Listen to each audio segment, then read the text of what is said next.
اعوذ باللہ من الشیطان الرجیم بسم اللہ الرحمن الرحیم۔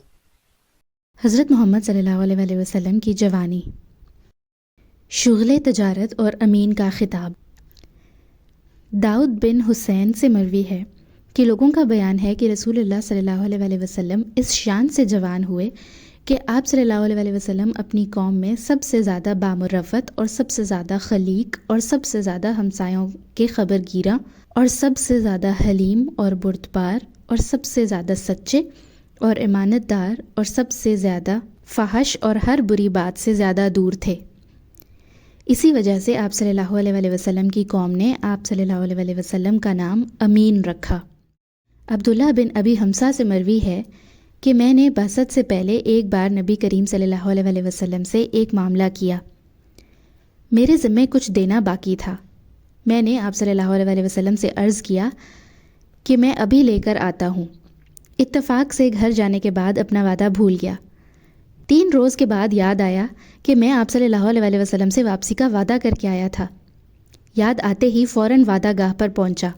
آپ صلی اللہ علیہ وآلہ وسلم کو اسی مقام پر منتظر پایا۔ آپ صلی اللہ علیہ وآلہ وسلم نے صرف اتنا فرمایا کہ تم نے مجھ کو زحمت دی، میں 3 روز سے اسی جگہ تمہارا انتظار کر رہا ہوں۔ عبداللہ بن صائب فرماتے ہیں کہ زمانہ جاہلیت میں رسول اللہ صلی اللہ علیہ وآلہ وسلم کا شریک تجارت تھا۔ جب ہجرت کے بعد مدینہ منورہ حاضر ہوا تو آپ صلی اللہ علیہ وآلہ وسلم نے فرمایا کہ مجھ کو پہچانتے بھی ہو؟ میں نے عرض کیا کیوں نہیں، آپ تو میرے شریک تجارت تھے، اور کیا ہی اچھے شریک، نہ کسی بات کو ٹالتے تھے اور نہ کسی بات میں جھگڑتے تھے۔ قیس بن صائب مخزومی فرماتے ہیں کہ زمانے جاہلیت میں رسول اللہ صلی اللہ علیہ وآلہ وسلم میرے شریک تجارت تھے۔ آپ بہترین شریک تجارت تھے، نہ جھگڑتے تھے اور نہ کسی قسم کا مناقشہ کرتے تھے۔ حضرت محمد صلی اللہ علیہ وآلہ وسلم کا بکریاں چرانا۔ جس طرح آپ صلی اللہ علیہ وآلہ وسلم نے حضرت حلیمہ کے یہاں بچپن میں اپنے رضائی بھائیوں کے ساتھ بکریاں چرائیں، اسی طرح جوان ہونے کے بعد بھی بکریاں چرائیں۔ جابر بن عبداللہ رضی اللہ تعالیٰ عنہ سے مروی ہے کہ مقام زہران میں ہم نبی کریم صلی اللہ علیہ وآلہ وسلم کے ساتھ تھے کہ وہاں پیلو کے پھل چننے لگے۔ آپ صلی اللہ علیہ وآلہ وسلم نے فرمایا کہ سیاہ دیکھ کر چنو، وہ زیادہ خوش ذائقہ اور لذیذ ہوتے ہیں۔ ہم نے عرض کیا کہ یا رسول اللہ صلی اللہ علیہ وآلہ وسلم، کیا آپ بکریاں چرایا کرتے تھے؟ کہ جس سے آپ صلی اللہ علیہ وآلہ وسلم کو یہ معلوم ہوا۔ آپ صلی اللہ علیہ وآلہ وسلم نے فرمایا ہاں، کوئی ایسا نبی نہیں ہوا جس نے بکریاں نہ چرائی ہوں۔ ابو ہریرہ رضی اللہ تعالیٰ عنہ سے مروی ہے کہ رسول اللہ صلی اللہ علیہ وآلہ وسلم نے فرمایا کہ کوئی ایسا نبی نہیں ہوا کہ جس نے بکریاں نہ چرائی ہوں۔ صحابہ رضی اللہ تعالیٰ عنہ نے عرض کیا کہ آپ صلی اللہ علیہ وآلہ وسلم نے بھی؟ آپ نے ارشاد فرمایا ہاں، میں بھی اہل مکہ کی بکریاں چند کی رات پر چرایا کرتا تھا۔ نسائی نے نصر بن حزن میں روایت کیا ہے کہ ایک بار اونٹ والے اور بکریوں والے آپس میں فخر کرنے لگے تو رسول اللہ صلی اللہ علیہ وآلہ وسلم نے ارشاد فرمایا کہ موسیٰ نبی بنا کر بھیجے گئے اور بکریوں کے چرانے والے تھے، اور داؤد نبی بنا کر بھیجے گئے اور وہ بھی بکریاں چرانے والے تھے، اور میں بھی نبی بنا کر بھیجا گیا ہوں اور میں بھی اپنے گھر والوں کی بکریاں مقام اجیاد میں چرایا کرتا تھا۔ انبیاء حضرات کا بکریاں چرانا امت کی گلہ بانی کا دباچہ اور پیش خیمہ تھا۔ اونٹ اور گائے کا چرانا اتنا دشوار نہیں جتنا کہ بکریوں کا چرانا دشوار ہے۔ بکریاں کبھی اس چراگاہ میں جاتی ہیں اور کبھی دوسری چراگاہ میں۔ اس لہجہ میں اگر ایک جانب ہیں تو دوسری لہجہ میں دوسری جانب دوڑتی نظر آتی ہیں۔